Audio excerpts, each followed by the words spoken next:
This is The Wheel Weaves, a Wheel of Time podcast with no spoilers. Hey everyone, I'm your host Daddy, and I'm the first time reader going through this series chapter by chapter. As always, there's no spoilers past the chapter we're covering, and that means it's totally safe for first time readers. I'm joined by my co-host Brett, who's a longtime fan, and he's guiding me through this journey. We'd like to acknowledge and thank our executive producers, Brandy and Kirkwood, Sean McGuire, Giannis, Rikky, Morrisette, Albert Lorenzo, Eddie Costello, LightBlindedFool, and the Amyrlin seat. And before we get into things today, we just want to thank and welcome Shannon Cisierski and Volnik to the Wheel Weaves Patreon team. Thank you so much for your generosity and your support. We really appreciate it. This is our first episode of Season 7, Book 7. We are breaking down the prologue of A Crown of Swords. Yeah, that is correct. Question mark? That is right. There is an A at the beginning of that. Okay. So, A Crown of Swords. Very excited to be here. Book 7. Yeah. Okay, and because we want to do a really good job breaking down this very in-depth prologue, we are going to split it into two parts. Yes. So this is part 1 of the prologue, and it will cover the first 3 perspectives in the prologue. Yeah. And then we're going to cover the last 3 perspectives in part 2 for our next episode release. Awesome. It's going to be good. Here we go. Yeah. Didn't we just start book 6? Yeah, I mean, it's kind of interesting. Gosh. I got fun facts and all that about, like, you know, the length of the book and stuff about the book because it's the first one. But I am pretty excited to be here because now, for like the next, I think, 5 books or so, they're all getting shorter. Yeah, but these chapter lengths are long. They are pretty long. Like, there's less chapters, but they're longer. Yeah, yeah. So each episode is covering more, actually, for us. Yeah, it's kind of interesting how that's going to work. So, and we have very old copies of this book. Yeah. Yeah, they're like the old school. There's not even like any fancy pictures. And part of my fun fact today is about how this book has my favorite cover. Oh, we don't even have that one. Yeah, in the entire Wheel of Time series. The Daryl K. Sweet illustration. It is my absolute favorite. The Jacked Rand. Yeah. Looking back at me, the reader. Oh. Over his very, like, gigantic arm. Jacked. Yeah. Huge. It's pretty exciting. Yeah, but we don't have that. No, we don't. Not yet. I want to have that. I know. I'll find it for you. Need to get that one. Keep my eyes open at the thrift store. He's going to keep his eye open for you, too. So. No, it's got, like, the old, like, the blue background, kind of like an Eye of the World, so it brings you back to, like, the beginning of the series. It does. It's fantastic. It's great. I love it. So, okay, so continuation of the fun fact. I'm going to tell you some stats about this book, and then we can dive into the prologue, which is lightnings. Yes. Because it is real long, and there's some new perspectives. It's I know, it is. Wow. Yeah. So, okay, first thing, with the length of A Crown of Swords, it comes in at, not the shortest book, but one of the shortest books that we've read so far, 287,720 words. Okay. Which is about 100,000 less words than Lord of Chaos. Okay. And it is the shortest book by number of chapters that we've read so far. But not for the entire series. It's got 41 chapters and a prologue. I wonder if that 100,000 less words could have been Elaine and Nynaeve not looking for a cloud bowl. Right, maybe. Maybe we'll find the cloud bowl in this book. Who knows? We don't even know if that's going to happen. No. Okay. No. I want to talk about the end of Lord of Chaos a little bit. You do? Yeah, okay. Because that was a long episode. I know this is going to be quite heavy because we have a lot to cover. For sure. But wrapping up Lord of Chaos and moving into this one, I'm still going over it a little bit. Sure. Like, I'm still having conversations and I'm still figuring it out. And as we're recording right now, our episode comes out tomorrow. Yeah, for Do Might As Well. That finishes Lord of Chaos. And so I've just been, like, emotionally, like, reliving the end of the book. Yeah. And the more I think about Lord of Chaos, I think the less I like the book. Really? Yeah, the more I go over the things that happened in it, it just wasn't, I don't think it's for me. Really? Yeah. Okay, I don't care for that, but okay. You don't care for that opinion? No, I hate that opinion. Yeah, it was just too traumatic. Oh. Like, the ending was very traumatic. Oh, no, that was too traumatic for you? Yeah, I had that conversation with Spencer today, and it was just... and she wasn't like, oh, that's the low point of the series. No. That's as bad as it gets. Spencer would never spoil anything for me. Sure. But, anyway, so that's kind of like where I'm sitting right now. I did wish that we got a little bit more of an end or wrap up with the women. Sure. I felt like that cliffhanger was less interesting. Yeah. Like, I just didn't care what they were doing. Yeah, that's fair. That's the problem. I wish they found the Cloud Bowl, and here's the thing. I wish they tried to use it, and it didn't do what they thought it was going to do. Okay. And then we stopped with them. You know what? I could get on board with that. That would have been, like, very interesting for me, yeah, I think. I like that. And, I mean, we did end on some stuff with the, Mogedion being released. That was really kind of exciting, like, what's going to happen there. There's, like, Black Aja clearly in Abu Dar who maybe have schemes on the girls. Absolutely. So that's going on. But actually, with those characters... Yeah. Boring. Well, here's the issue. I hope something interesting happens for them. Apparently, as soon as they find the Cloud Bowl, they're supposed to leave Abu Dar, and then we wouldn't be in Abu Dar anymore. So you just got to appreciate the destination. I do like Abu Dar. Right? Okay. I do appreciate that. Okay, yeah. So just, like, enjoy the ride. Okay. And from here on until the last battle, it's basically smooth sailing for Team Ran. So, like, it's all good. Yeah. I just don't like the human, like, the human meat grinder Sure, stuff. yeah. Like, that's not good. Like, that just wasn't for me. I get that. I think that's my problem. Okay. Well, okay, here's one last part of my fun fact, just about, like, information for the book. Oh, sure. Sorry, I interrupted your fun fact. Yeah, you did, but that's okay. We can, like, talk about the books. We are officially over the 2 million word mark. Whoa! Which is pretty cool. We're not quite at the halfway mark.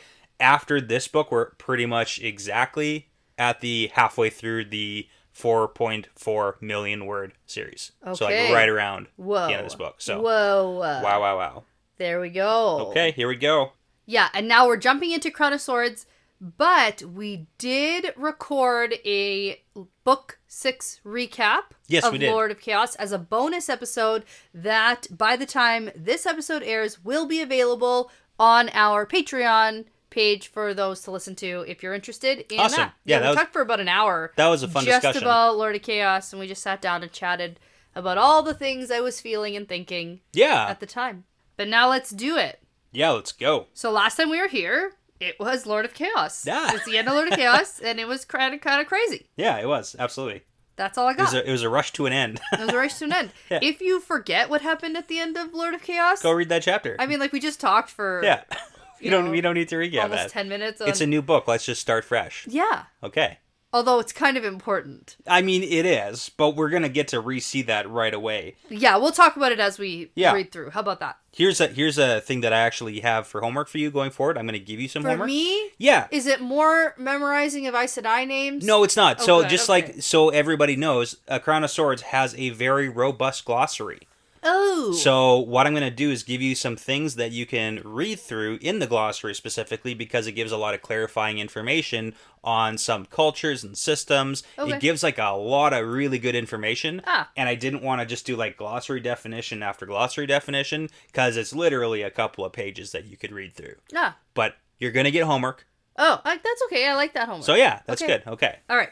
So the prologue is called Lightnings, and we get the chapter symbol, the wheel and snake. Yep, we do. All right. Now. Hold on. Did you read the prophecy? Oh, right. Oh, my goodness. You almost skipped that. Yeah, it's a very hotly debated interpretation of this prophecy. It is. Or something like that, No, this is a good one, too. Yeah, okay. And we can kind of pick some stuff out of it, too. Okay, and this is before the map, as always, so it's probably going to be skipped by some people. By some people, you might miss it. So, it says, "There can be no health in us, nor any good things grow, for the land is one with the dragon reborn, and he one with the land. Soul of fire, heart of stone, in pride he conquers, forcing the proud to yield. He calls upon the mountains to kneel, and the seas to give way, and the very skies to bow. Pray that the heart of stone remembers tears, and the soul of fire, love." Okay. So, very hotly contested. We don't really know why. No, well, what it says specifically, what does it say? From a much disputed translation of the prophecies of the dragon by the poet something of Shiota, believed to have been published between for years 700 and 800. Okay. So hotly contested. What is it? Yeah, debated? It's because it's a poet who's interpreting it. So, but I mean, that's the thing about all these, prophecies is that they can be taken a lot of different ways. That's right. So it really depends on what it is. All right. I'm so excited. Let's get into this. Okay. Okay. So you remember how at the end, I was like, Elida's not that bad. Yeah. I understand her perspective on things. You did say that again. I'm trying. Okay. Immediately changed my decision. Oh, really? After this perspective? After this perspective. That's what got you. I no longer care for Elida. Okay. And I could give a shit. And if she dies, I'm happy. Wow. How about that? That's a real big flip there. Yes, it is. Okay. Is there something specific that she did or said? She's the worst. Just all of it. Yeah. I mean, like, I know we've been in her head before. Yeah. And that's what's made me be like, okay, I kind of get it.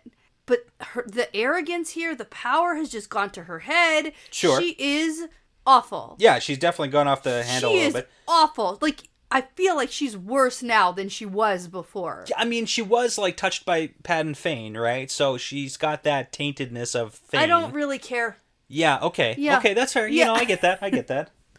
Okay, so... Because she was a little bit like this beforehand, Elida perspective. Yeah, I know, but maybe we just didn't get enough time. Like, this is a long perspective. Yeah. Where she's actually the worst. And it really clarifies a lot of reasons why she's the worst. But let's do some of it. So okay. Let's highlight that. All right.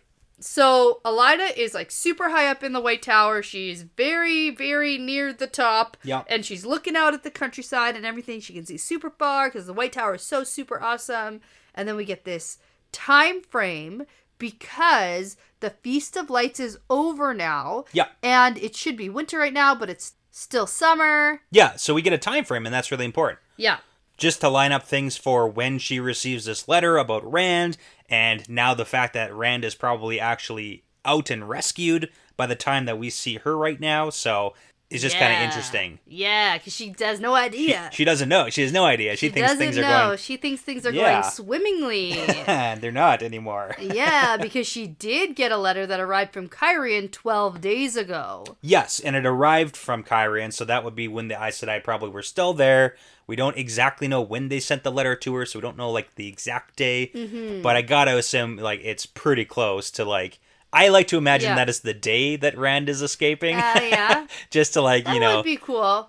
Yeah. Just for fun. Yeah, I'd get that. But yeah, I didn't do the math on exactly what the... I sort of did. Okay. So when Rand was captured in Kyrian to the time that he was rescued, I figured it was 16 days. Okay. Because they spent 3 days in Kyrian. Yep.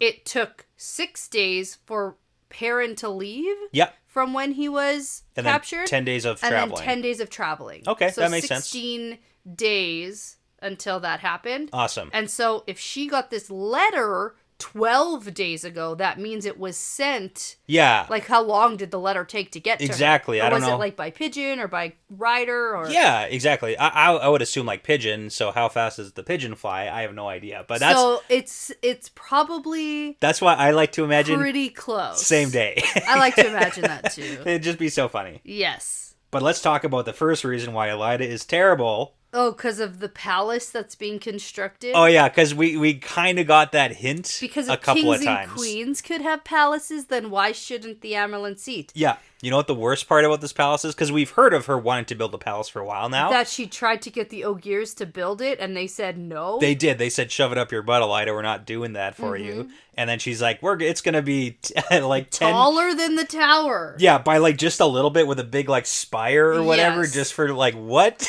That's when skyscrapers are like, we're the tallest skyscraper, but they just put their like long antenna on the very top. It's like, I guess technically, but that sucks. Yeah. No, the worst part is where she's building it. She's building it on the warders' practice yard. Yeah. So she's saying, screw you warders who are practicing. Yeah. Who need to like teach learn how to fight good. Yeah.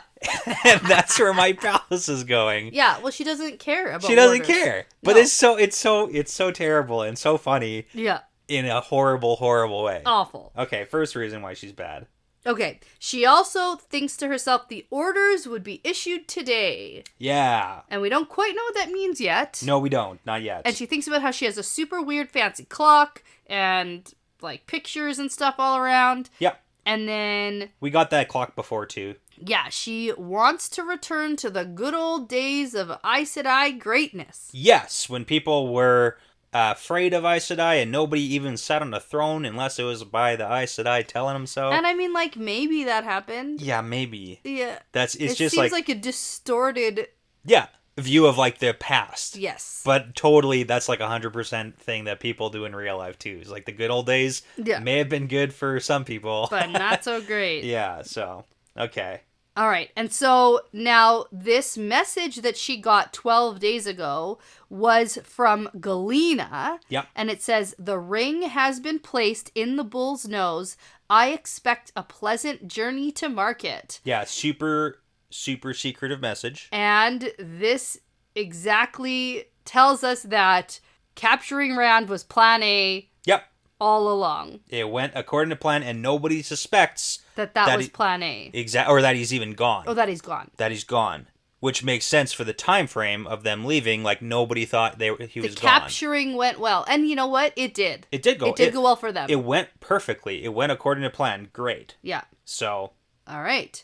And here's the thing, too. Elida thinks to herself that she only trusts Reds. And we get that a lot, this perspective with her. She's, like, only trusting the Reds' opinions of things. Yeah. But she doesn't even trust all the Reds, but she especially trusts Galena, which is horrible because she is the head of the Red Aja, but she's also Black Aja. Yeah, and you know, her second in command is also a Black Aja. Exactly. So she's like literally surrounded. It's terrible. Yeah. And her...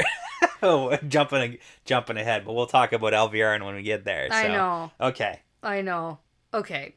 So now Elida thinks it's going to be another, 1 to 2 weeks, and Rand will be in the tower, closely supervised, and guided safely until the last battle when we can just let him out, dump him on Shale Ghul, and is that the plan, really? He'll beat the Dark One, and then we'll all just go on with our lives. Yeah. And then hopefully Rand just dies facing the Dark One. Like everything says that he should, but it's like, we've seen most of the prophecies, and nowhere does it say Rand has to die. No. It just talks about his blood. Yeah. on the rocks of Shale Ghul. I know, I told you. Yeah. But what a weird, crazy notion that they think that potentially just like picking him up and tucking him away until the last battle, then dumping him, like you said. That's for sure what the pattern wants. Like, for really? Sure. And then just magically he's gonna win? Yeah. Like, how does that even make sense? That's what prophecies say. Yeah. For sure. Okay. All right. Now Alviarin shows up. Yes. And Elida really freaking hates her. Yeah, they hate each other, I think. Yeah, I think it's a mutual hatred. Mm-hmm. Mm-hmm. Now, what really gets me in this perspective is Elida's just pure arrogance about things that she's completely wrong about. Okay, so in my brain, she reminds me of in The Princess Bride. Okay. What's the little dude who does the poison thing? That guy's name. You know who I'm talking about? Fessick? Maybe. Should we look it up? Yeah. Because he's like, ha ha ha, inconceivable. Yes. It's like so arrogant and so like he thinks he's right about everything. Fessick. Okay. Yeah. Hold on. Okay, no. Fessick is Andre the Giant's character. Okay. And Vizzini is played by Wallace Shawn. Okay. But yeah, that's that guy. He's the guy. Inconceivable. Yeah, and he's like, he thinks he's right about everything, and that's exactly Elida's attitude, where she's like, you're so stupid, you don't even understand, you don't even see what's right in front of your face, because you're an idiot. Ha ha ha. It's like, Elida, you're the literal worst person right now. Yeah. So, anyways, that's Elida. That's a good call. Yeah. But Alviarin is not Inigo Montoya. No. Oh, definitely I didn't want to make that. No, that's not what I'm saying. No. Okay. Alviarin is like the king who wants to kill everybody. yeah, exactly. Okay. Yeah, if we're comparing. I don't need people yelling at at their speakers here. Okay. No. All right, but Alviarin is here because she has some news from the different Ajas. Yeah. And Elida also hates the fact that she wasn't able to pry any of the information out of Swan or Lyanna about their Eyes and Ears network before they escaped. So that's important. So Elida has no spy network of her own, basically, so she's relying on Alviarin to tell her stuff, and Alviarin's Black Aja. She knows that Alviarin is withholding. Yeah, but she doesn't even know what, because she doesn't have any information, so she's just like... Yeah. Yeah. But yeah, so she's sure that Alviarin is intentionally not sharing information, but she doesn't know what. And then we get the whole recap where Elida thinks to herself, like, she is the Amyrlin, and technically she can decree whatever she wants to, and her word is, like, absolute. But it doesn't really help, because if you don't have the support of the Hall of the Tower, then anything that you order is just not going to be obeyed. Yeah, and we sort of got that when Egwene was raised. Exactly. Swan was like, hey, you got to kind of have these people as in your pocket. Yeah. Because otherwise just nothing will get done. Because there's going to be so much wiggle room for people to just not do stuff. But Elida does think there's always room for loopholes. Yeah, I mean, sort of. Yeah. And we get that too. Like, really, she's being very ineffective. Okay, and now we're going to find out that there are two sisters that Elida sent to Abu Dar who are the spies. Yes, Teslin and Jolene. Okay. Gotta remember those. Did they do anything interesting of note? while we were in book 6? Yeah, I actually brought these up because we'd heard these names, so we didn't know much. I actually didn't even recognize their names. That's okay. I actually told you who they were in the last book. That's okay. So Teslin, we don't know much, but we get a little bit more. Before, we just knew that she was a red Aja, but now we learn that she was a sitter for 15 years. Wait, Teslin was a red, and she's spying... Oh, in Ebu Dar. I was thinking Saladar. Yeah, no. Okay, so these are the two who are in Ebu Dar with, like, Nynaeve and Elaine. But not with them. They were, like, from the tower. What? Okay, remember when we went to Ebu Dar, Tylan, the queen, was like, hey, there's other sisters here from the tower. Okay. And there's White Cloaks. And there's, like, you guys now. Yes, okay. Yeah. So Teslin and Jolene... I thought these were spies in Saladar sent by Elida. No. Okay, so that's wrong. No, these two basically got shoved into Ebu Dar for a nothing mission as punishment by Elida. Okay, so were these the ones that had stupid ideas about how to get Rand or where Rand was or something like that? No, not quite. Okay, I'm going to tell you. Okay, tell me. Okay, so Teslin, instead of you guessing, Teslin was the red, and then we learned that she was a sitter for 15 years, so sitter in the Hall of the Tower, very important position. Yep. And then Elida commanded her to resign her chair, which is basically like a big power play from Elida, so that people will see, hey, she's even going to get one of her own Aja to, like, give up the chair, like... Crazy power move. Okay. And Elida's crazy, and everyone's avoiding her now. Okay. And then Jolene was one of the ones who captured Swan in her study originally. She was involved in that. Yeah. And then it seemed like Elida was tasking Jolene to find Swan and Leon after they escaped, and she failed. And we got a note in Tel'aran'rhiod when they were, like, rooting through the Amyrlin study. Okay. And then Elida tells her to punish herself for failing to find them.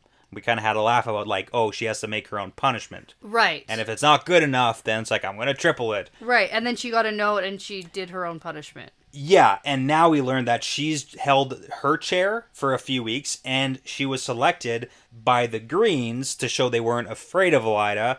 But then Elida sent both of them just off to Ebu Dar. Okay. So this is like a big power play. It's important to know that these are two Aes Sedai who are in Ebu Dar, and they might come up again because they're in Ebu Dar. They're in Ebu Dar. Teslin and Jolene. Teslin and Jolene. If I had a better singing voice, I would sing Jolene, but I'm singing it in my head, and that's how I'm going to remember it. Okay. And then just remember Teslin is like Tylan, and they're both in Ebu Dar. Oh, I was going to say Teslin is like Tesla. Okay. Like Tesla. Totally. I think that Ebu Dar reminds me of a place where maybe there would be Teslas. Okay. I get that. No, I don't get that. Anyways. Okay, but that's okay. Yeah, okay. Oh, man. Okay. Who's Tylan? Oh, Queen Tylan. Queen Tylan. Got it. I thought, okay. I totally got this. Yeah. You're nailing this one. Okay. Oh, my gosh. Okay. And so now Alviarin shares some news from Ebu Dar, and it comes from a Grey sister. Yep. And it appears that Elaine and Nynaeve are there, acting as full sisters, and that might have been allowed by the Saladar Aes Sedai. Plus, there are two others who might be part of that embassy to Queen Tylan. Yeah, so that's Adelius and Vandine that we know are there. Oh, right, I was thinking... We also have Merilel there, too, though. Oh, yeah. Merlelli or Merlelli, something. yeah. Okay. Merlille? Right. I was thinking the two others were Avienda. Okay, probably not. And Brigida, because they're the ones who are like with. Yeah, no, I get that, but probably like the actual Aes Sedai. They're talking about. Yeah. Aes Sedai. Okay. Now, Elida doesn't believe any of this. She's like, you fool! Yeah. Can't you even see what's in front of your face? Of course that's not true. Yeah, and it's kind of interesting, her rationale, because this is what we're talking about. She only really believes the Reds and sends her red, Tarna, if you remember her. I do remember She was the one who went into Saladar, and she got to kind of see everything. And she reported to Elida that Nynaeve and Elaine were in Saladar, so now Elida's like, they're not in Ebu Dar, moron. They're in Saladar, obviously. Obviously. But obviously not. And then Alviarin pulls out some sketches to prove that her information is probably true, and Elida hates this so much. Because she intentionally saved the pictures just so she can shove it in her face later. And you know what? fine. Fair. I didn't think I'd be siding with Alviarin on this I know, it's one. like, how bad do you have to be that I'm siding with, I know that Alviarin is, like, Black Aja and is terrible. And I'm like, you go, Alviarin. I know. You shove it in her face. Oh my gosh, I know. And then we get a bit of a recap on how Elida knows that Elaine is so important to the world because of her foretelling about the Royal House of Andor being the key to winning the last battle. Yeah. And I just laugh in her stupid face once again because she's wrong. Yeah, so we're catching up on it's stuff. Rand, right? It's Rand? Well, yeah, he's like the Royal House of Andor. Yeah. I mean, if we're going to look back at the lineage. Rand, yeah, obviously Rand. Like, yes, Elaine's important, and we could say everybody's important, but, like, probably the prophecy was talking about Rand. Yeah. Probably. Like, that would make the most sense. That makes the most sense. But we're catching up on what Elida does and doesn't know, so she knows that Morgase is dead, which is not true. Knows it. And she's heard rumors about Morgase being with White Cloaks, but knows that's impossible. Impossible. Never. And she knows that the Andoran houses want to put Dylan on the Lion Throne. Wrong. Which is, I mean, they kind of do, but Dylan has no interest. Does, but then others didn't. They're all kind of on board with not now, so... But, and then she also, according to Elida, the rumors about Logain are not true. Right. Because he's probably dead in a hole somewhere. Yeah. And then, but also, she wants him to be hanged as soon as possible. Of course. So it's like, okay, which is it? Yeah, she also knows that even the Saladar Aes Sedai would never let them play at being full Aes Sedai because that would be against everything anyone believes. I know. It's like she knows a lot of things. She knows it all. And now we also have information about the Mercura woman, and that's the one with the fork root from that random town. Exactly. That one time. Nailed it. Yeah, that's exactly right. So Elida wants them all captured, but this is important. She's saying pass the information about Forkroot along to aid in the capture of Elaine and Nynaeve. Ooh. And the other two Aes Sedai that are with them. So it looks like we got like a little kidnapping plan again to get them back with Forkroot. We'll see. We'll see. Good luck. It's hinting that the information is being passed. Well... Maybe. Elida wants it to be passed, but if Alviarin doesn't want it to be passed, or if Masana, who Alviarin meets with, doesn't want that to be... She's actually the one who's calling the shots. She's in charge here. So that's good. That friggin' one of the Forsaken is literally in charge of the White Tower. I would rather the Forsaken be in charge than Elida. How's that? Yeah. You know what? I kind of get that. Okay. At least they don't want Rand dead. The problem I'm having with Elida here is before I saw her as competent. Yeah. And she figured out the Min thing. She figured out the, Rand thing, whatever. She did have some things going for her. She figured out that Swan and Moraine were scheming and whatever. And she ended up overthrowing, the Amyrlin seat. And I felt like, even though I don't love her or like anything she's doing, I at least could appreciate that she was being effective for her own cause. That's fair. And here in this perspective, all of that's gone to shit. Yeah. And she is not being competent or effective. Yeah. And all of a sudden I'm like, Elida, you suck. Yeah. So here we are. We got to see a bit of that decline where we saw it in the dream world where at the beginning there was like lots of chairs in her study because she kind of had that big in-group with her. But then it was like declining to now it's basically like it's just her by herself shouting orders and everyone is avoiding her. Yeah. And she's even like put herself up on this crazy pedestal being so high up in the tower. To make people, the literal Amyrlin study is not at the very top because elevators apparently don't exist in this world. No. So if people have to come and see the Amyrlin all the time, they don't have to walk to the very top of the freaking huge tower. Well, they're also avoiding her because she's awful and the worst. But she moved herself up to the very top. Because that makes her look like the best. Yeah, I know. Anyway. It's just add more things on to why she's the worst. Yeah. Okay. All right. So Elida thinks things are going to plan. Rand's on his way to the tower. The rebels will be crushed. Yep. And Alviarin will fall in line. The rulers of the world will be brought in check. And Elaine will be placed on the Camelin throne. Yeah, so all that is going awesome for her, she thinks. She thinks this is all going excellent. Yeah. And then the subject turns to, quote, those men. Yeah. Over on that farm. Yeah, the Black Tower, they have the name. They know it. Yeah, they do have the name. Those men in the Black Tower need to be rooted out of Andor. This is awesome. Okay, I love this. Like this scene? this The entire, back and like, forth? the plot line here. Oh. Like, her plan, and then when we get Alviarin's perspective talking to Masana about, like, what's actually the plan, this seems to be what's going to happen. Yeah.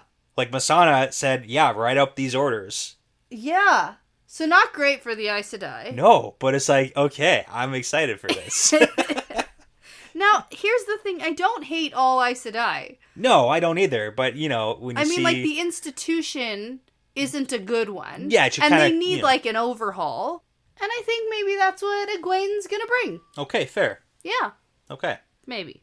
Yes. I mean, like, that's her plan. She does have a plan to, like, overhaul some of the things that are being done right now. She does, yeah. We'll see if that can be implemented, though, because, like... She has to, like, be the Amyrlin Yeah. seat, like, the actual one in the tower, I think. And, I mean, creating change in an institution, like you called it, But there's already change happening. There like, is. Through all the Saladar Aes Sedai, right? Yeah, yeah. Because they are going and, like, kind of scouting and bringing in lots of people and training lots of women that they wouldn't have necessarily trained in the tower. Yeah, and I mean, one of the biggest things that might give him a kick in the butt is literally the Black Tower. Yeah. Where it's like, hey, you're not the only people who can channel anymore. Yeah. There's another tower, and you're going to have to figure that out. I know. My biggest concern is that Egwene is not going to want to work with Rand and these men. That's a very real concern. That would be great. That's what should happen. Yeah. Because she seems to be okay with Rand, but that also might just be like a... Dragon Reborn the Dragon and Reborn Rand. / it's Rand excuse. Yeah. And she might not feel that way about other men. All the men. So. And she definitely doesn't. No. She's scared of it. But she did let Logain go. She let Logain go to Rand. Yeah. What was her plan? Yeah. Okay. Let's talk about this plan first. Sure. Okay. So, Elaida doesn't think that there's going to be more than 2 or 3 men who can even channel there. In the whole Black Tower. In the entire camp, but there's probably like camp followers, other people. So she says Tovann, which is red. Another red. She's going to lead 50 sisters and 200 of the guard. And then Alviarin tells her, like, hey, the rumors say that there's like 400 at the tower.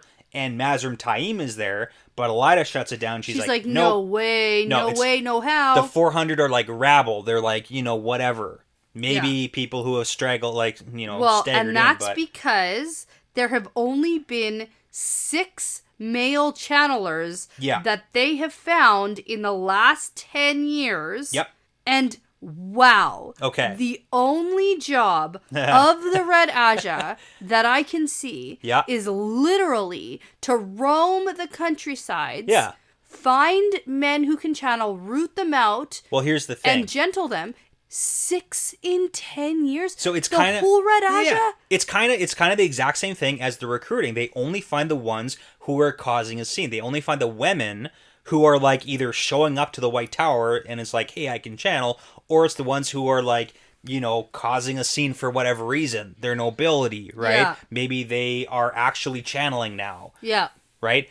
But same with the men. They're not finding all the men who might be able... They're finding the ones who are causing... That's literally their job. That's the point, is they're so ineffective, just like all the other Ajas. I can't even with this. I love it. I literally can't even with these. Yeah, so back to things that Elaida knows that she knows for real. There's no way that Taim is there, because he's for sure dead. And even if he is alive, he'd never be serving Rand. Because he claimed to be the Dragon Reborn, so why would he go and serve the Dragon Reborn? Plus, she knows Bashir is with Rand, and she's like, no way that he would let Taim be there. So she's just wrong about stuff. And I mean, like, logically, what she's saying does make some sense. It does. The problem is the pattern could give a shit about logic. Yeah, that's true. Right? And people are just kind of doing new things because, the Dragon Reborn breaks all ties. Exactly. We know that. So, side little note here, because Elaida has her little collection of miniatures, and I had to point this out. Yes. Because one of them she has... I know. The funny little creature? Yeah, the elaborately robed woman with a peculiar little animal. Hairy man. A little man covered in hair crouching on her shoulder. I think it's a monkey. Yeah, it's a monkey. I didn't really think about, and then I was like, 100% that's what that is. But it's a fantasy of the carver. The carver. Yeah. That's what she thinks, because she's never seen a monkey. Yeah, and that's what I was thinking. It's like, have I ever seen a monkey in the Wheel of Time? I don't know. Because I don't know what animals are fantasy. Because we saw a seahorse before, that I think Perrin was like, what is this? A seahorse? We saw a seahorse, like a little carving. Oh, okay. Yeah, and I don't think Perrin knew what I think it was Perrin, I can't remember. But it's just one of those things, like, I don't know where the monkeys live in Wheel of Time. Yeah, no, Shara. There you go. Probably okay. with the elephants. Probably. Maybe. Right? I don't know. I don't And- think monkeys and elephants live in the same... I guess it depends. Maybe. But a little monkey, I'm thinking of like a little capuchin. Okay. Like, a little Marcel. Yeah, totally. Like from Ross. Friends. Yeah. Yeah. Okay. Yeah. Or like a Abu, Yes. right? A little monkey sitting on a shoulder. A little hairy man. Okay, that's Yeah. just what I was thinking, so, okay. That's funny. Okay. All right. Now we can talk about the 6 and 10 years. Yeah, because this is, like, big news. Oh, my God. This is actually, like, super important, too, so. Yeah, and 24 in the last 20 years. Yes. So the 10 years before were a little more effective, it sounds like, than the last 10 years. Yeah, and I mean, we know the whole thing about the pattern spitting out, like, false dragons and all that, so... Okay. That's a thing. Yeah, but that wasn't in the last 20 years. No, but we also know, like, since Rand's been alive, like, 20 years is kind of, like, a big, important number, too. Yeah, So... but there have been 2, like, for sure that we've seen in, like, the last 2 years. Yeah. Okay. So... Now, Alviarn is like, hey, watch it. That 24 is a dangerous number to speak out loud because the official chronicles only record 16. Yes. Because that means that 8 men have been gentled and it hasn't been recorded. In, like, the official documents, yeah. But she also kind of hints that the last thing they want is to put those years and call them into question because some stuff went down. Not so savory stuff. Yeah, not savory at all, which is really interesting because we're going to get this. And plus, with Alviarin's perspective, we kind of get to learn the shady history of the Aes Sedai. Ooh. So, we're going to talk about that. And Elida's like, I'm not afraid of information coming out. Who's going to punish me? I'm clearly the ruler of the world. Yeah, I love how Alviarin's like, well, it happens. Like, sometimes you have Amyrlins who go into these weird punishments for no reason. Yeah. But it's like, clearly there's a reason that someone's making them do it. So, okay. And I mean, look what you did to Swan. Yeah. It's literally, like, maybe that to you, Elida. Yeah, exactly. And the fact that she thinks that she's above that. Yeah. It's like, there's a rebel army marching on the tower as we speak that you know and of. And she's like, I don't care about that. That doesn't matter at all. They're not and even these other Amyrlins all met their end when the tower wasn't divided. Yeah. So, like, I don't know where she gets this confidence from. Yes. It is just wild. Yeah. So, the plan, 50 sisters, because she's laying down the law, 50 sisters, 200 guards are going to the Black Tower. Okay. And they're going to gentle any man they find and hang them, and then leave the bodies up as a warning. Okay. So that's going to go real shitty. And then she's real fast. really, really upset because she breaks one of her ivory figures. Oh, no, terrible. She's going to be more upset. Because that's how angry she is. But it's like, hey, 50 sisters? Yeah. That isn't... Remember when I thought this was like some Angriel cash? Yeah, you did. Yeah. And it was like, that's not how it works. No. But little ivory figures, I don't know. Yeah, just like a little collection. That's it. Yeah. Didn't I talk about like the whole Aladdin? Yes. Yeah. Little figures. Yeah, I know. That's exactly what it is. Okay. All right. So Alviarin changes to the next topic. Yep.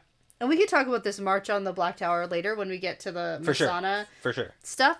But Alviarin changes to the next topic, which is maybe not sending so many sisters because, we got a whole army of rebels coming. Rebels coming, and they've chosen a new Amyrlin. Egwene Alvir. Yeah, and she does her like, oh, I have to remember what was that naming? It's like, you guys know what the name is. And then Elida goes into a fit of laughter. She would be stomping her feet. But she doesn't. No, she doesn't. But she laughs and laughs and laughs and wipes tears from her eyes. This is so funny. Inconceivable. Yeah. You don't even know. Alvirin is like pretty surprised by this reaction. From Elida's perspective. Yeah, because she's crazy and angry and has like fits of rage. Yeah, because Saladar has 300 sisters marching, plus the army led by Gareth Bryn, which, by all reports is counting over 20,000 and reportedly growing. Yeah, which is honestly probably true. Yeah. From what we've seen from literally their perspective. Yes. Yeah, plus Matt's band. Yeah, because they're like marching and then picking up more people as they go. That's like the plan. Yeah. So. And Elida spends the next 18 full pages. Yeah. Front and back. Explaining why she's not concerned about this at all. Yeah, because Tarna reported 2,000 to 3,000 soldiers at most. And what she knows is that informants always elaborate a little bit to make themselves seem better. Yeah, like their information is super important, but yeah, still, like you're going from 20 to 2. And she thinks that Gareth Bryn would make sure that the army is seen. Yes, because they'd be like boasting and gloating. Uh-huh. But I mean, that was a while ago. But also, we know that Tarna didn't get to see everything. She just saw what was in the camp. No, and what they were doing, in fact, was actually hiding what they have. They're like, because they didn't want you to know because they're marching on your tower. Yeah, and Elviarin actually brings up some good points. Or where, again, plan to eventually. But I'm on Elviarin's side where she's like, hey, we need to recruit more soldiers. Like, let the captain of the tower guard recruit people, and Elida doesn't care at all. She's like, nah. Because men again, are stupid. She's covering up the water grounds. Like, she has no value in soldiers. Because only women who can channel are effective at anything. But it's like they can't even really fight because you can't, like, that's not how it works. No, you need to be directly under threat. Yeah. Right? You have to fear for the life of yourself or your warder or your other sisters. Right. So, and that's kind of the issues we got into, like, Dumai's Wells. Yes. Why are the sisters marching around? Was it because of the oaths? Like, was it something else? Or were they actually just marching in because they wanted Rand? Exactly. Yeah. Like, we don't really know yet. We got a comment like that, I think, on Yeah, Patreon. I mean, we weren't in their heads yet, so hopefully we can find out. Okay. So, but yeah, her entire thought process is that she doesn't think this is, like, a real, actual... No, she thinks army. that, and also with Egwene being named Amyrlin, they're like, no way. And you know what's funny is she goes into the politics of the women who are there. Yeah. Like, quote, leading. Yeah. Based on Tarna's report. Yeah. And she's like, oh, that Ramonda would be Amyrlin, and, and she actually does, like, know the politics pretty well. She does get it. She understands it. Yeah. And Elida studied and that's why she knows the loophole that they're using for Egwene. Yes. Immediately she picks it up. She's like, oh, that makes sense, because I studied it so that I could depose Swan. Yes. Like, technically, legally, sort of. Yes. But yeah, so she knows what's up, and so she thinks that Egwene's just a scapegoat, and they don't actually want the war. Based on everything that's happened, like, the leaders of the rebellion will be stilled, but everybody else will probably get off, just like with some, like, small penance and whatever. Yeah. And then the only crime that demands stilling is claiming to be the Amyrlin seat. Yeah. So the rebels have picked Egwene as the scapegoat, and, even they know their plan is hopeless. But I mean, with Elida, she's actually still kind of right. They did pick Egwene as the scapegoat, and they might have that. Like, we have had the sisters not wanting to start this march. That's why Egwene and Swan literally had to come up with this plan to force them into action. Yeah. So, like, Elida is kind of correct in her evaluation of why they've chosen Egwene and what they might want. Well, they also think that they can manipulate her. That's the issue, is Elida doesn't know that Egwene actually doesn't want to be manipulated. Oh, and she's going to do her own thing. Yes. Yeah. Yeah. She said no. So, Here we go. All right. Now, suddenly, a foretelling takes hold of Elida, and she says, the White Tower will be whole again, except for remnants cast out and scorned, whole and stronger than ever. Rand al'Thor will face the Amyrlin seat and know her anger. The Black Tower will be rent in blood and fire, and sisters will walk its grounds. This I foretell. Yeah, so that's a pretty heavy foretelling. Whoa. And again, Elida's... And, like, that's not cryptic. No, it like, sort of is. Some is, but face the Amyrlin seat and know her anger. But again, this is the issue, is that currently there's, like, 2 different factions going on here. Yeah. So what does this really mean? Elida's problem with foretellings that we've seen with her initial one, like a bunch of them, is that she interprets it where she's the most important person in the foretelling that she has. Right. So when it's like, oh, the White Tower will be whole again, except for remnants cast out and scorned. How do we know that you're not the one who's cast out and scorned? Exactly. And that's what I foretell. Okay. Yeah. Okay. Yeah. That's my foretelling, is that this won't last. Especially considering that nobody in this tower that we see legitimately supports Elida right now. They're all, like, kind of scared of her and don't really... They don't like her. They don't like her. They don't... I just think that there's no way that this whole tower, like, that are here right now, will 100% back Elida. Yeah, like, if it's actually on, like, we don't really know how it's going to work. Especially if 50 of them are leaving. Yeah. Right now. That's, like, way too many. That's too many of your number here. To literally go to the human meat grinder. Yeah, right? Oh, man. Okay. Because that's the blood and fire thing in my... Right? Like, I feel like we already saw that. Yeah, we did see that. But that's the thing, is like the Black Tower when is this foretelling actually taking place? I want to believe it's the day before Dumais Wells. But this is the Black Tower. They were Ashaman at Dumais Wells. Yeah. Not the Black Tower. But is the Black Tower in this prophecy, or in this foretelling, whatever, referring to the group of men? Sure. Or is it referring to the physical farm? Okay. Because the group of men were surrounded by blood and fire. Yeah. The Black Tower, like the men of the Black Tower. Now, it does say sisters will walk its grounds. So, like, that does seem like sisters are going to be walking on the grounds of the Black Tower. But that both of these two things could technically be separate. That's true. And the last one, Randall Thor will face the Amyrlin Sea to know her anger. Like, is that referring to Elaida or Egwene? Yeah. Right? It's like, you kind of imagine that a Rand versus Egwene showdown. I mean, it could be pretty good. It could be good. It could be terrible. It could be just the worst thing. I actually would really not like that. Okay, that's fair too. Ugh.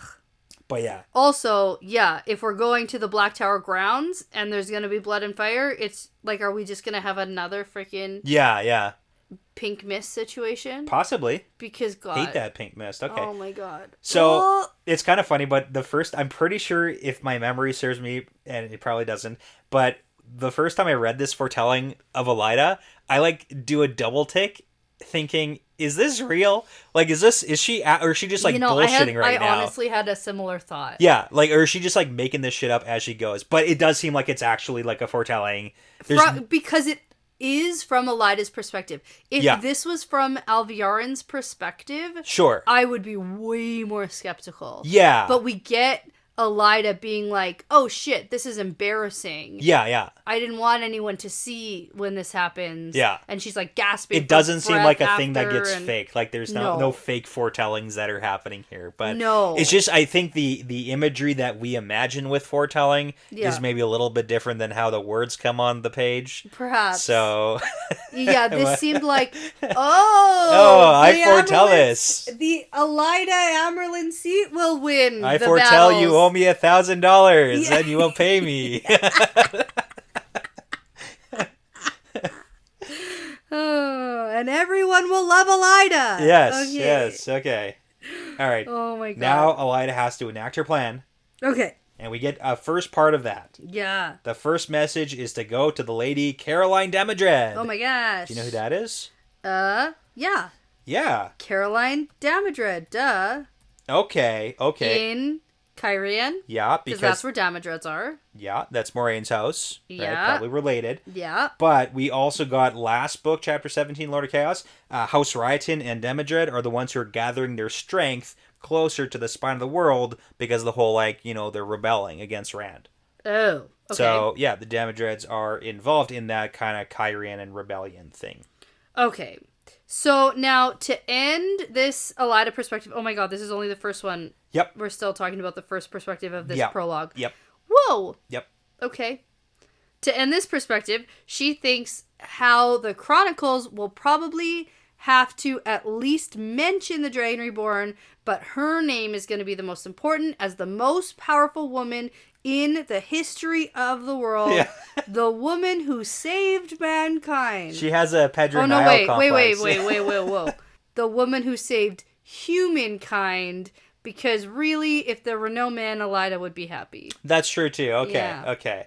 But yeah, no, it's it's the complex that we saw with Pedronale, where it's I'm the one who's going to lead humankind, against, the Shadow Spawn who are pouring out of the Blight. So, huge ego, but good for her for, believing that, I guess. You know? Yeah. Okay. I know. All right, so we're going to shift into Savannah's perspective. Yeah. Now, I have some views on this. I have some thoughts. Okay, Savannah is your favorite now. No. Okay. I don't know. You need a replacement for Elaida, right? No. Actually, my replacement for Elaida as a bad guy that I like is probably either Galena or Alviarin. Actually. Interesting. Okay. In terms of bad-ish people that I actually don't mind in the story so far. Yeah. In terms of being good villains. Yeah. Yeah. Yeah. Okay. Okay.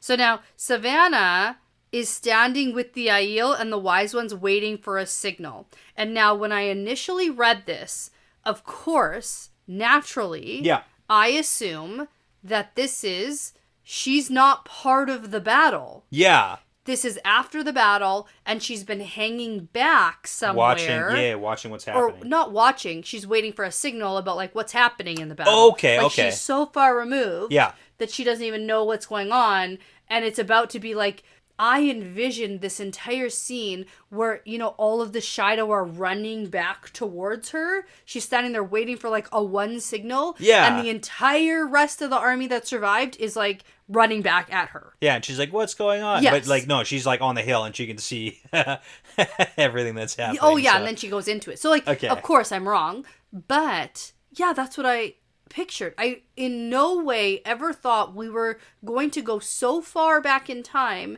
that we were going to live an entire battle scene that we've already lived from a different perspective. Yeah, I know that you would never assume that. I would never ever assume that, but after reading it, let me tell you, from a cinematic perspective, from somebody with zero cinematic experience, knowledge, or background. As a pure consumer of entertainment, from one season ending in a battle sequence to the next season beginning, like a full year later or whatever it is, this would be so cool. It would be so cool. I know.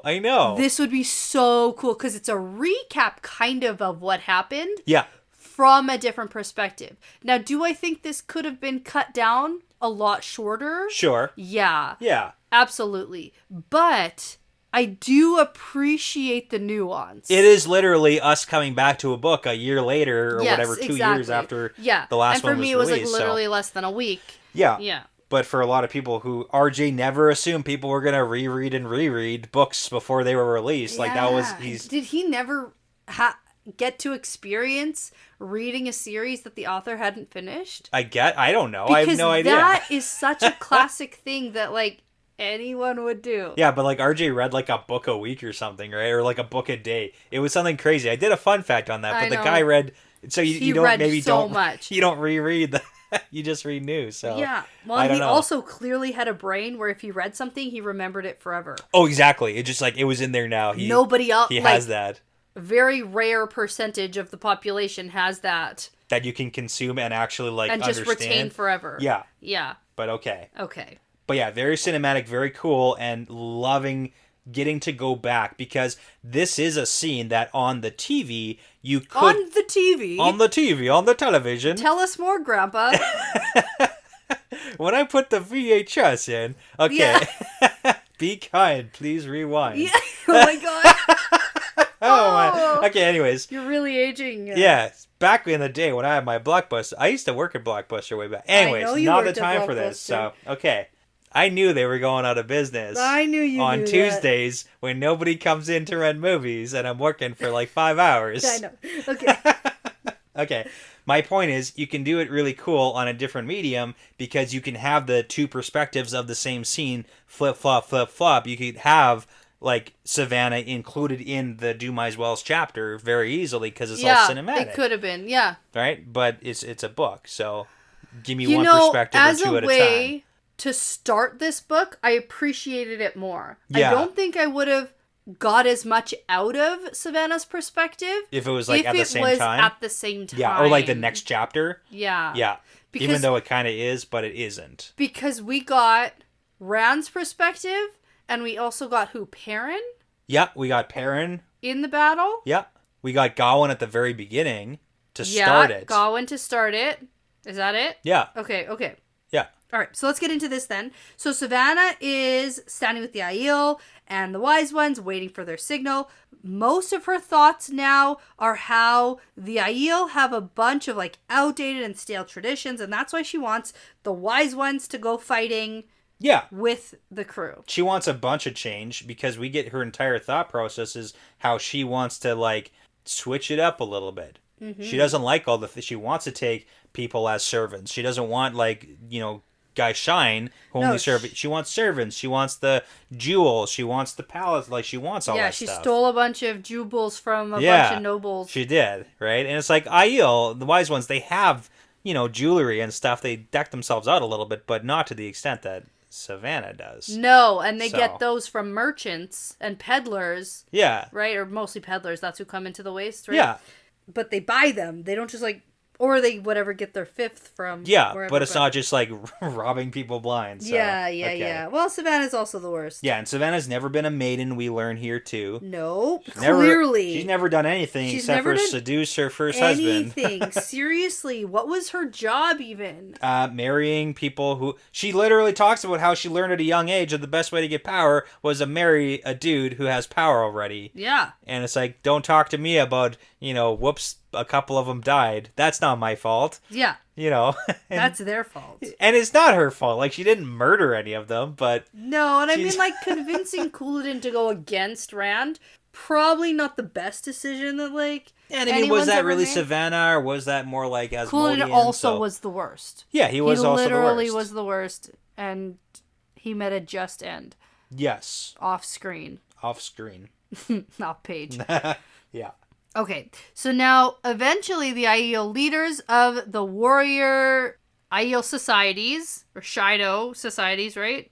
I don't even know. What's happening? So the Shido are a clan. Up. Yeah. And then there's the societies within. Right. Like Stone Dogs, Red Shields, Maidens. Right. Those Got are the societies. Got it. But this is the Shido. Okay. Yeah. So they run up, and Savannah thinks about how she still speaks as the clan chief since she's the widow of the last two chiefs. Yes. And we're not going to talk about her luck right now. Yes. We're just going to move on. Exactly. So she is technically, or not, she is clan chief for all intents and purposes. Right now. Yeah. Okay.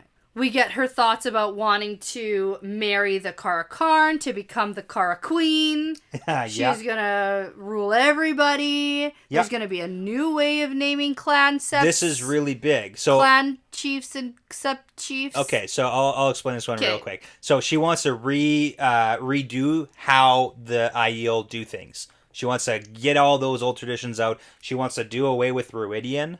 Right? Yep. Stuff like that, because she never went to Ruidian. She's never been, and she has FOMO. Yeah, well, I mean, this is kind of the thing. It's interesting, because she thinks to herself... I hope they'll let me go. And then she's like, no one should ever have to go. No one should ever go. But also, now the more change that she wants to make is that now instead of, how they currently kind of do it as wise ones, allowing people to go to Ruidian for clan chiefs and sept chiefs and stuff like that, and heads of warrior societies, that the new way to do it is going to be having Randall Thorne as Kara Karn name them, but it's going to be her directing that. So she's basically taking all the traditions and good ways of choosing leaders and tossing them out the window. Right. And so basically, to be a new leader, you're going to be named by Rand al'Thor. Yes. Rand is going to just choose you at random. Not random. It's going to be whoever's probably most loyal to Savannah. Right, because it's going to be with her direction, of course. And she also wants to take in the idea that the Wetlanders have of handing down your ranks to your children and their children. Oh, yeah. So she wants to incorporate some of that stuff where it's like, I'm queen forever. Because she wants to give Rand al'Thor a bunch of sons and daughters. Yes.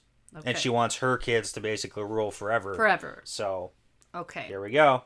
Now, we also get confirmation here that the whole killing that wise one with the power thing was definitely how she got everyone to agree to the attack on the Aes Sedai. Yep, that's what happened. And we get here that killing a wise one is the same as killing a pregnant woman, killing a child, or killing a blacksmith. Yeah. Okay. Apparently, a blacksmith is a very coveted title. This is new to you. We got to talk about this. Yeah. So why? Okay. So killing. I thought I kind of laughed. I was like, okay. But let's talk about it, because this is like a big part of their culture. Yeah. This is huge, though. Besides not killing the pregnant women and children, that's kind of an obvious one there. Yeah. But the blacksmiths would hold a very important tradition in the Aiel culture. Yeah, high rank. Because, they make the weapons. Yeah. The spears and stuff? Well, yeah, blacksmiths, they're metal workers. Yeah. Right? They're people who make the weapons, and the Aiel warrior culture who, idealize weapons. They would definitely... No, not weapons, right? Or just not swords. Okay. I see you staring at me. Spears are weapons. They make weapons. Aiel are not shy about weapons. It's they don't touch swords specifically, and we know why, but no, it's kind of an interesting take too. Knives and spears and Yeah, so they have no problems with weapons. They're not shy about that at all. Okay. But look at... I thought it was funny. It is funny, but also it kind of adds another layer of how we can look at Perrin. Oh, because he's a blacksmith. Perrin's a blacksmith. He's like a very notable blacksmith, and we know that Gaul knows that Perrin's a blacksmith. So it's just like one of those like reverence side of things that we might need to look at a little deeper now that we know blacksmiths are like super important to Aiel. Okay. Interesting. Okay. Yeah. All right. Well, finally, an Aiel comes up and is like, oh no, one of their forward scouts escaped and he was wounded and still on his horse. And it's like, that's the guy. Oh, that's that guy. That's the scout we saw warning Gawain of the Aiel attack. Yeah, that's the guy. And so the society leaders start to move, but since Savannah is the one giving the battle orders here, she wants the control and she just gives terrible orders. Yeah, she shouldn't be in control of ordering. Of this. And they try to, like, not listen to her, but then she doesn't really like that. No. So, because she says, throw every spear against them. Everyone. And they're like, we should probably keep some back because, you know, that's not how you do war, Savannah. That's not how you do battle. Yeah. But she says, do it. Do it anyway. We need to. They're fighting Aes Sedai. Don't you remember? Don't you remember how they killed Dasane? Yes, exactly. Dasani. Dasani? Well, it's like the Dasane? water. We have no idea. No There's no way to know. Okay. Well, she died for Savannah's cause to get the Wise Ones to go along with his plan to go fight the Aes Sedai. Yeah. Now, Savannah watches from the hill as 40,000 Aiel surround the Aes Sedai wagons, and Savannah's super annoyed because the Aes Sedai had time to get a bit of a defense in position and have set up an invisible barrier of protection. Yeah, and that's kind of what we saw because... We saw it. Honestly, it was Gawain who saved the day there. Yep.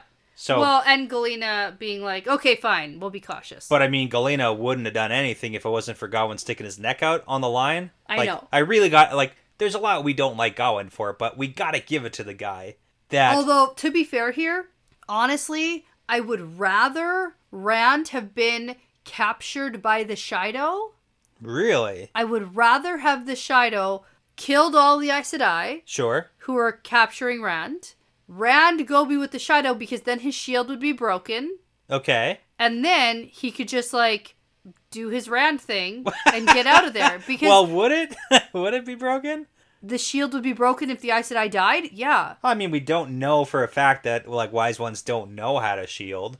And there's a lot more of them. So, I mean... Yeah, but they're all a lot weaker. That's true. But, I mean, 13, right? It doesn't matter. So that's fair. We don't know enough. That's true. I kind of forgot that there are Aiel who channel. Yeah. Okay, never mind. Forget I said anything. There's 200 of them here. Okay, forget I said it. All right. Anyway, I say stupid things sometimes. That's okay. Now, this whole thing kind of goes on and on for my taste, especially considering we've already seen this entire battle. Yeah. We get the Wise Ones that are reluctant to, like, join in, but then they start doing the fireball thing. Yep. And one kind of side topic I want to talk about, because we're going to skim a little bit here, is the Wise Ones channeling. Okay. Because I think it's kind of interesting to just make you think about this for a second here. So we do learn that they're all very, like, relatively weak. Yeah. Compared to the Aes Sedai, they're very weak. Yeah. And we learn here that most Wise Ones channel very seldom, if at all, and then especially not when there's, like, other people who aren't Wise Ones around. Like, they don't channel. They don't do it very often, which probably is partially why they're not very strong, because they never do it, right? And we know you have to work with the power to get better at the power. Okay, so the thought process is, why? Why don't the Wise Ones, why don't the Aiel like channeling? Well, because of the whole, like, Aes Sedai thing. Yes, yeah, exactly. It's a whole thing. It's a whole thing, but I just like to think about how it's probably rooted in tradition of, like, serving the Aes Sedai. So now, like, the Aes Sedai were the ones who could channel. That was, like, their defining feature. And the Aiel were the ones who, like, they didn't. Yeah. They didn't channel. And now there's this weird combination where Wise Ones can channel, but it's like that's not their thing. So they really, really accept the dream walking thing. Like, that's their deal. Yeah, they do. But they don't really take on the channeling side. Right. It's just like an interesting notion of why they might do things like think of channeling in that way. Okay. All right. So now Savannah's in the middle of this battle, and suddenly she's blown into the air and, like, lands on the ground, and she sees white. And I honestly thought we were going to see Savannah die here. Yeah, nope. Because at the end of Lord of Chaos, I complained that no one died. Sure. Right? Yeah. And we didn't see where Savannah was in that entire sequence at the end, you know, in that chapter. But here I was like, oh, this is where we see her end. Like, nice, she gets it. She gets it. Eat it, Savannah. Eat it. In the middle of the battle, whatever, and then her perspective will end because she'll die. Yeah. No. Doesn't happen. Doesn't happen. Shoot, okay. Nobody dies. Yeah. Well, okay, that's not true. Tons die. Lots of people. Nobody I care about died. Nobody named. That's the problem. Nobody named dies that I know of. Okay. Well, maybe we'll get a list of names of people who died. I doubt that. Okay. Like, you know. Sure. No. Okay. Yeah, just in time for me to never remember any of them. Great. Sure. Thanks. Yeah. That'll yeah, make me feel great. Yeah. All right. Anyway, Savannah's blown into the air. She's not dead, though. Nope. Some are dead around her, though. And she gets up and orders the spears to push forward, and she shouldn't be ordering anybody to do anything. Yep. That's the problem here. And then, enter wolves attack. This is really funny, too, because, like, the wolves coming in, it's kind of cool, but she thinks that the Aes Sedai are summoning wolves. Summoned the wolves. You know who had the exact same thought? Masema, way back when we were in the mountains, and the wolves came, and he was Masema? Masema, the prophet. Oh, the prophet. Way back in, like, it was book 2 or whatever. I thought you were saying Masana. No. Oh. So back when the wolves came to fight, he was like, oh, the wolves come to fight for Randall Thor. Right. Right? And it happened again where the wolves aren't coming for the channelers for the Aes Sedai. They're coming for Perrin. Although, no. They're These wolves are coming for Rand. They're coming for Rand, but because of Perrin. Because of Perrin. I know. Perrin can't get no respect here. Unlikely. Yeah. No. It's called being stealthy. Nobody's like, hey, dude That's who good. looks like a wolf. Right. calling all the wolves. Big, hairy, shaggy, yellow-eyed man. Wolfman is like... Who can talk to wolves. Yeah. No, that's good, though, because now he won't be, like, singled out. Possibly. If they don't know. Okay. So then at this point, though, there's a hollow boom in the background. There you go. That's the Rand exploding out of the chest. Yeah. Savannah doesn't know what caused that. She doesn't like not knowing things. And then she notices that the gateways kind of start appearing all over, but she doesn't know what's going on. Her brain, her eyes aren't processing that, so it looks like a flicker of light, and then she, like, looks to it, but then it's already gone because we know they're opening them and then, like, jumping through and closing them. Yeah. So, like, she's trying to keep up, but she doesn't even see that. She doesn't know what's happening. So she starts noticing that it appears that the battle is turning back in her favor. Yeah. Because there's a definite slack in the Aes Sedai efforts. Which is Rand taking out all the Aes Sedai from the inside. Exactly. So the Shadows started to kind of have a push, yes. But then the Ashaman show up, and then they really put that on lockdown. And then, so finally the Aes Sedai go silent. Savannah's about to shout for her victory, but then realizes there's like this giant dome that's formed, and she turns to yell at the Wise Ones for letting the Aes Sedai do this. Yeah, because their job was to stop them from channeling. Yeah, they're like supposed to obstruct whatever they're doing and not let more walls pop up. Yeah, and then the Wise Ones are like, this isn't women channeling. Yeah, this is not Saidar. And then Savannah's like, oh, is Rand this strong? Yeah, oh my god. And then Savannah looks at the dome and sees something rise out of it, and it's Rand's banner. Yes, okay. And so Savannah keeps yelling for the shadow to push even harder, which makes sense because we see this shadow like going at the dome. Yes. Banging against it, pushing at it like crazy. Yeah, and that's when we kind of started to see like Perrin's little troops getting decimated on the outside of the dome. And that's why Perrin was like, hey, we gotta let them know so they can retreat. Right. And then, so abruptly, there's a roar from the front of the battle. Yeah. And she can see that the dome is sort of lifted. Yep, that's the meat grinder Men happening. are shouting and screaming, and she can't see what's happening, so she yells for everyone to push forward. And then the ground starts exploding in fire and earth.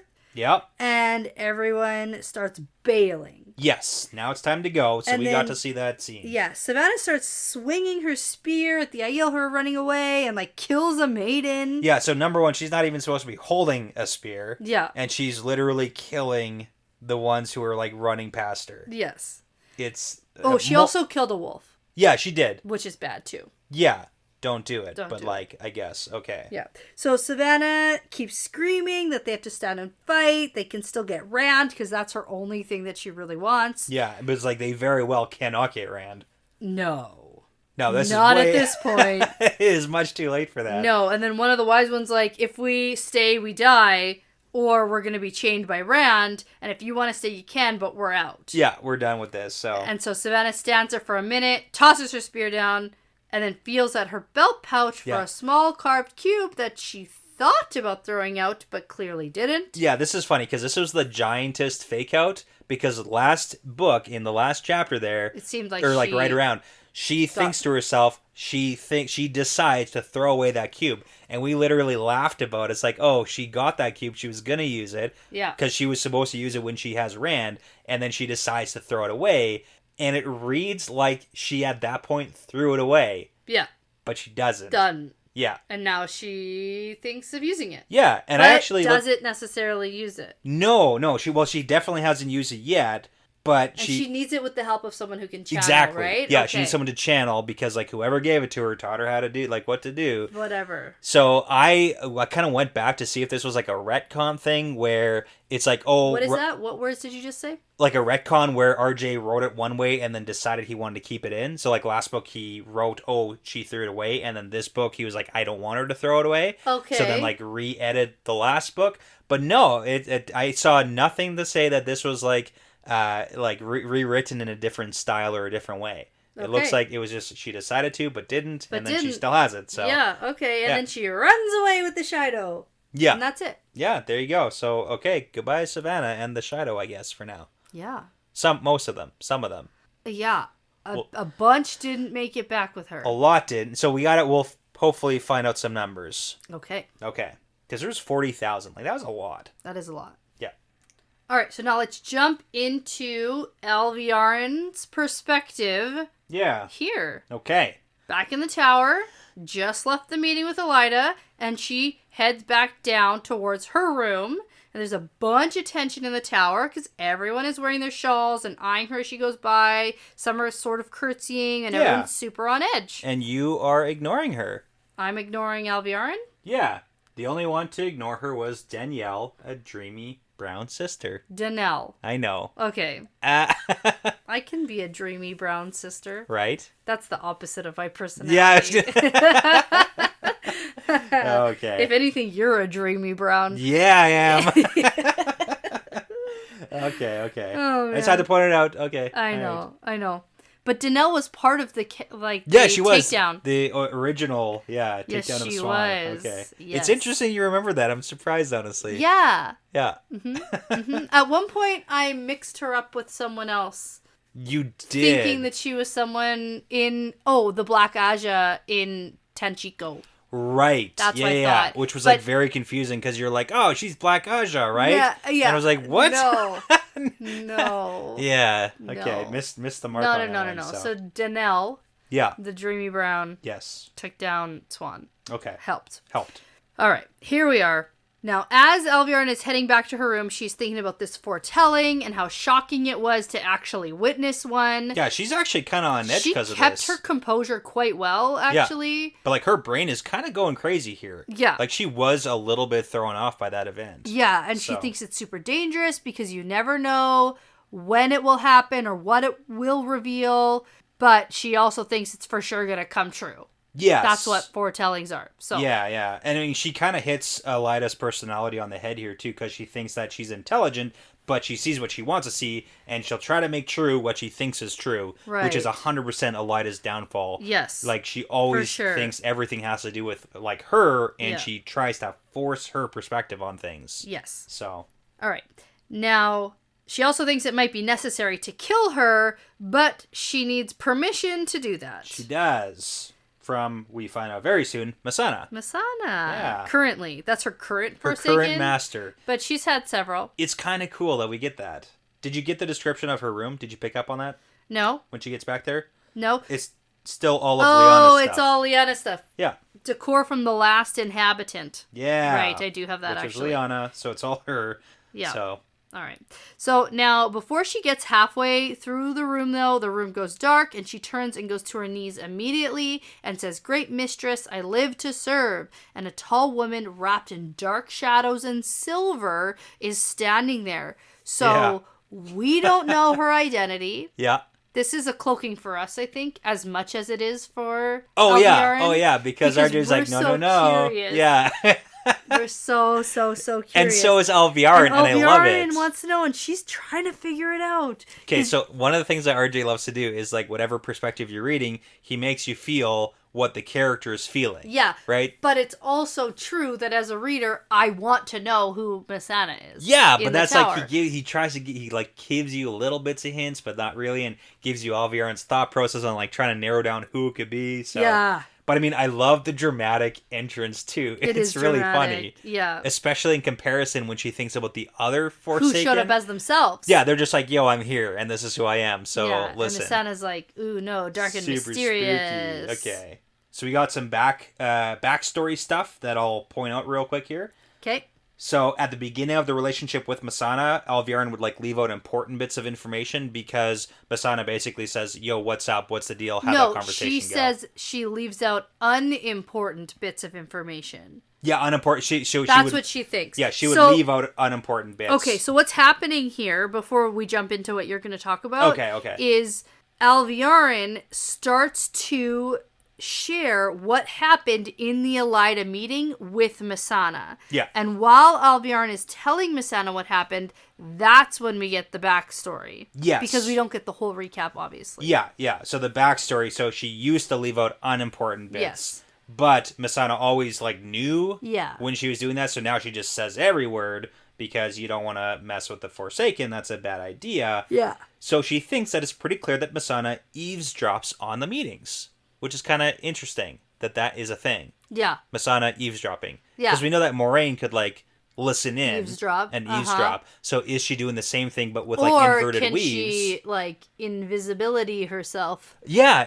And, like, we kind of know some of these things. Like, is she doing the invisible thing? Is she literally, like, inverting weaves and doing the, listening thing? Probably so that. What's going on? Probably both. Probably all of the above. Yeah. So then we get that Alviarin has met some of the other chosen. Because we also know that Messana is very smart, right? Like, she's a teacher, or she was a teacher. Yeah, we got a little bit of her backstory, but not a ton. Okay. So, yeah. So we also get that Lanfear came to the tower to meet Alviarin. Grendel, Balal snatched her up away in the night while she slept to somewhere she didn't know, but she was back in her bed when she woke up. Right, which was scary. Yeah, that could maybe be like a Tel'aran'rhiod situation. Yeah. Kind of sounds like it, so... But, and also Ishamael, right? That was the very first, and Ishamael came years before the others and plucked her out of the Black Aja to place her at its head. So she is the head of the Black Aja. Right, and that makes sense too, because I had a question later on when she's like, I'm going to make sure no Black Aja go to the Black Tower. Yeah. And I was like, well, from what I know, Black Aja only know like 3 of any others, at the time. So, like, how does she know exactly? So she's the head. She is head. The top dog of all, and as keeper, that kind of makes sense that she got put into that position. But it's also Elida who went to Alviarin with the information too. So it's kind of like happenstance. So, but anyways, Alviarin thinks she, like, to every single one of the chosen, she would, like, kneel and say, "I live to serve you," because that's good business. That's what you do. Yep. Yep. But only Messana appears the way that she does in the cloak of shadow and light, and she thinks that she could see the strength of Lanfear and Grendel, but with Messana, she feels nothing, so she's clearly hiding that ability. Yes. So that she can't be spotted. Mm-hmm. And then Alviarin has figured out that she must be hiding herself so she isn't recognized, and she must live in the tower or reside here, and she figures she must be one of the sisters, because there's no way she would hide as a servant. A Forsaken would hide as a servant, yeah. And I mean, okay, maybe. I actually agree with that. Yeah, but then she also thinks, like, who could it be? Because there's tons of sisters who've been out of the tower and back in because Elida did the recall thing. So, I mean, it's really hard to say who doesn't have friends or, no friends. I have no prediction. I predicted for, like, a hot minute last time that Galena might be also Messana somehow, but, like, that doesn't even make sense. So. Yeah. So it's pretty cloaked in shadow right now. Right. All right. So Alviarin gives her the recap of what happened in the meeting with Elida, and Missana speculates about the foretelling. Yep. Basically just to herself. Like, she's not actually having a conversation with Alviarin. She's just kind of talking out loud. She mentions that, you know, the foretelling was always a rare talent, and most who had it spoke only... So, like, poets could understand anyway, basically saying that, like, it's very difficult to interpret. Makes sense why that prophecy at the beginning of the book was so contentious, because poets... Poets. Gosh, okay. Now, Alviarin takes a bit of a risk here and says that Elida is dangerous because of her talent, and we don't know what it could reveal. Yeah, but that's kind of like... And Missana's like, oh, like what? About the Black Aja? Yeah, you think that she's going to have a foretelling, it's like, oh, there's Alviarin is Black Aja. Yeah. That's and not how it then works. she says that Elida still has her uses, and we're not killing her yet, basically. Yeah, no, exactly. Now, there is an interesting thing that I want to kind of point out here, too. Okay. Because Missana says during this whole, like, conversation that you children almost match the Aja at times. But in the book, it's lowercase and italicized Aja. Okay. But when we see, like, red Aja or whatever it is, it's capitalized and not italicized. So that's in, like, kind of hinting that it's Old Tongue and that Aja is also a thing from something Age else. of Legends, okay. but it's something else. Okay. Little hint, but there's no glossary definition for it. So, ooh. But it is a thing for Missana. Okay. So basically, we got to keep Elida alive at least until Rand reaches the tower. Yeah, she still has use, and that makes sense because she's doing literally, like, their situation right now is pretty sweet. Yeah. Elida's got no power. Alviarin makes all the, you know... Basically, she knows stuff everything. that Missana says to do, so... Yeah. Because then Missana tells Alviarin to write out Elida's orders. And then at this point, Missana's still speculating out loud. Yeah, she's not looking for an answer from Alviarin. No, she's like, ooh, I wonder if Elida's plan of having the King of Ilion and the Queen of Saldea kidnapped will work. Like they used to do in the past. Now, I knew you were going to say that. Yep. But I also wrote down this was like 1,000 years ago. True. So... Here's the thing. Maybe they learned in their, like, history classes as novices that this happened in the past. Okay. But they haven't used it recently. Sure, but again, you were trying to point out here's the thing. That this is something they do all the flippin' time. Here's the thing. No way they do. Here's the thing. No, there's No, you have to listen to the things that I have to say. Really That's how this works. You can cut it out later if you want to, but... The important thing is that even if it was like 1,000 years ago, when Aes Sedai lived like hundreds of years, that's not that long ago. Yeah, but it's still like not in recent times. You say recent, but that's like... You made it seem like if the women right now who are taking Rand do this all the time. My point was they have a playbook. They don't, though. My point was they have a playbook. They have a history book. They got a playbook. They learned that Aes Sedai did do this in the past. That playbook might be a little bit dusty, but it still exists. They don't do it. Okay, well, anyways. Yeah.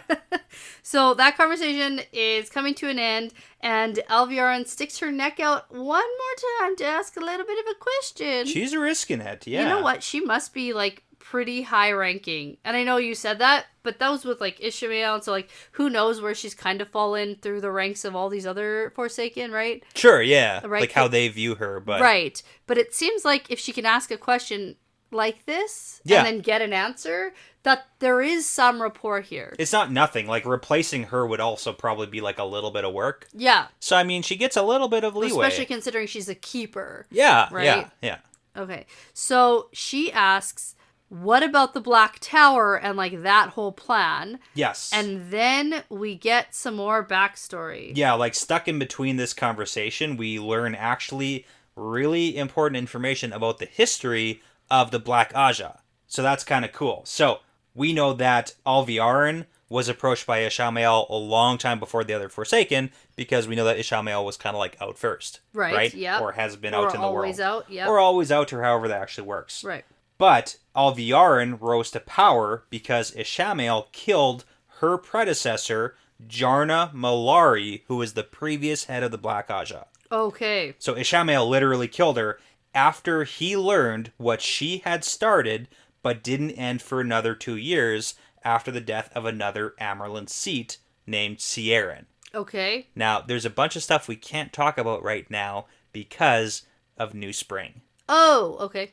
But we will come back to this after we have officially read New Spring in the order. Oh, like after book 10? Yeah. Okay. So once everybody has read in publication order, this is super important, and we'll come back to it. We'll talk about it in the future. Right, because we have read New Spring. We read it after book 5, but we are not bringing that stuff into these discussions. Yeah, we're not going to do that just for everybody's, in case sake. People want to read it in publication order, and we don't want to spoil it for you. Yeah. So we're just we'll put a pin in it. And I will remember. We'll talk about it later. Okay, and I will not. Yes. Even remotely remember this, so. But the interesting part about this, besides all that other stuff, Alviarin wonders if Elida had anything to do with the death of that Amyrlin, Sieran Veyu, because the Black Aja did not have a hand in it. Oh. So that's interesting that the Black Aja didn't murder an Amyrlin, and the head of the Black Aja is thinking... Was that the one before Swan? So, no. Oh. What we know, Jarna had Tamra Ospenya murdered, and that was the Amyrlin before Sieran, and then it seems like there should be one more Amyrlin between Sieran and Swan just because of ages and it doesn't really line up because Swan is quite young, but we don't have a name for her. Okay. But the important part is that Alviarin and the other 12 sisters of the Great Council in capitalized letters there. So, the Black Aja has a great council that kind of reports 12 plus Alviarin, so 13, right? And that's important for the number that actually left the tower. I didn't pick that up. Yep. Okay. They had to convince Ishamael that they had no responsibility for the actions of Jarna. Okay. Yeah, so again, we'll put a pin in it. We'll come back to it later on. Okay. Interesting. Yeah. So now... Alviarin asks Missana if it's safe to send 50 sisters to deal with the Black Tower. Yeah. And Missana doesn't exactly respond, and she only vaguely threatens Alviarin for being curious. And then Alviarin thinks to herself she's going to make sure that no Black sisters go on this mission. Yeah, so Alviarin doesn't want to, sacrifice her troops. Yeah. For this Black Tower mission, which she thinks is, destined to fail. Absolutely. So, yeah. Yeah. Now, Missana changes the subject... and tells Alviarin that she basically wants her to serve her and only her and not any of the other chosen. And she's like, yeah, well, of course. Duh. I'm not going to say no. Yeah. No, actually, I made promises. No, it's like when you're in Big Brother and someone's like, do you want to be in an alliance You're with like, me? yeah. Absolutely, I do. Why would you be like, no, I actually already have an alliance, thank you? Yeah. It's like, no. That's not what you say. You want to be my final two? Yes. No. Yeah.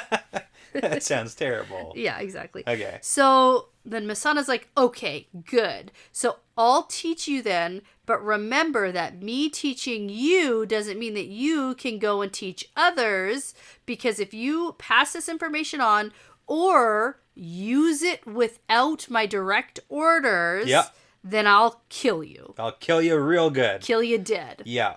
And then Missana shows Alviarin how to make a gateway. Very cool. Very cool. Yeah. Now, a little bit early for them, so this is cool for Alviarin because she doesn't know. Yep. But, this is about to be common knowledge in exactly. the world. And it's is that going to have repercussions if other sisters start learning, and then is Missana going to be like, Alviarin, how do they know? And she's going to be like, I swear I didn't tell anybody. I hope that's how Alviarin dies.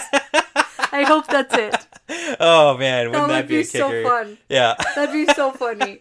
That'd be so funny. Yeah, because literally Egwene is telling everybody how to travel now. That would be like that whole Aes Sedai gets injured right after Rand is like, hey, Taim, don't injure Aes Sedai. Yeah. And, if he actually followed through or whatever. Right? Yeah. So, I mean, there's a thing. So, it's kind of interesting. So, why is Missana teaching how to travel? And it kind of seems like maybe there's other stuff that she's going to teach her, but she clearly doesn't want Alviarin to spread the knowledge, because that's I get that, because keep your secrets and whatever, but...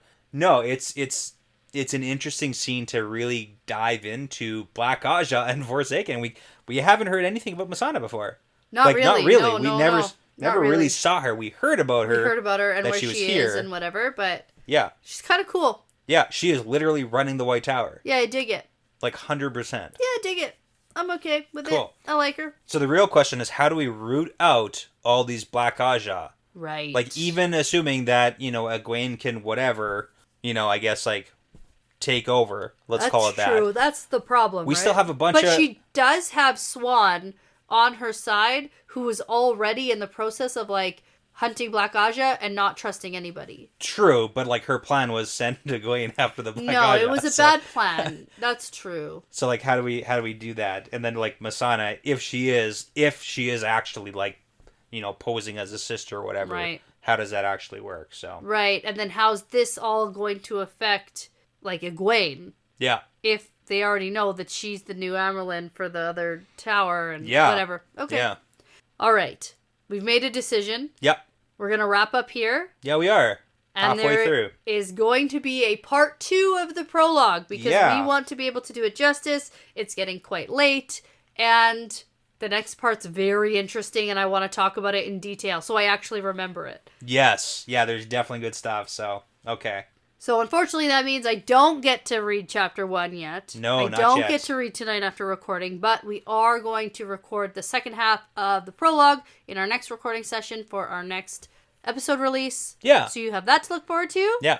Get to check in on Pedro Nile. I can't wait. Oh, it's so good. It's cool. Okay. All right, so then to end it here, I'm going to say that before you lead an entire battle into almost complete slaughter with no battle experience, I'm going to say that this is part of the pattern now. Yeah, it's part of the pattern.